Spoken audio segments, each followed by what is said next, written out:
Tournée économique, le chef de l'État Macky Sall attendu à Kédougou, Kaolack, Kaffrine et Fatick. C'est à la une du quotidien Le Regard. Première étape de la tournée du président de la République, la région de Kédougou, selon le mandat, a eu à bénéficier d'un important volume d'investissements au cours de ces dernières années. Des investissements notés aussi bien dans les domaines de la santé, de la sécurité, de l'approvisionnement en eau, d'infrastructures routières, entre autres. Kédougou, vitrine de l'équité sociale. Titre Le Quotidien qui annonce des centaines de milliards investis dans la région avec l'hôpital régional Ahmad Dansokho estimé à plus de 20 milliards de francs CFA, sans compter les 151 milliards de francs CFA investis à travers le Puma. Le mandat ajoute le pont Kédougou-Fongolemi, inauguré en novembre 2018 par le président de la République. Long de 135 mètres, il contribue au désenclavement des zones difficiles d'accès, sans compter la route Salémata-Kédougou d'un coût de près de 39 milliards de francs CFA,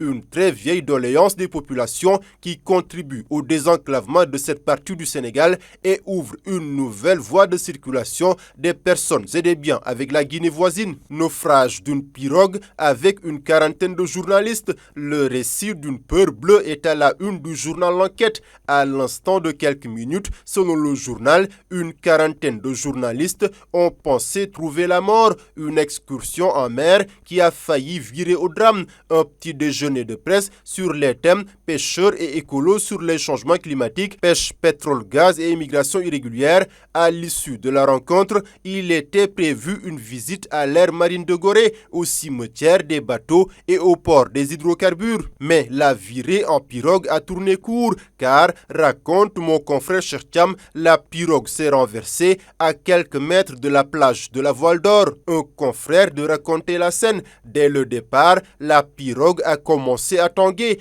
Une dame nous a rassurés en soutenant que c'est une chose normale. À peine 30 mètres plus loin, l'embarcation surchargée s'était renversée. Confie-t-il, les dégâts matériels sont incalculables, renseignent les Échos, avec des caméras, des téléphones portables et autres appareils endommagés. Le journaliste ainsi que ses confrères d'infortune tiennent pour responsable de ce fiasco le promoteur Mbacké Seck. C'était à lui de ne pas surcharger la pirogue. Pire, dénonce-t-il, il n'a même pas pris part à l'excursion. L'organisateur Mbacké Seck de revenir sur ce drame dans le quotidien Enquête. Cela, dit-il, a permis aux journalistes de vivre pour quelques minutes ce que vivent de manière irréversible les victimes de l'immigration clandestine.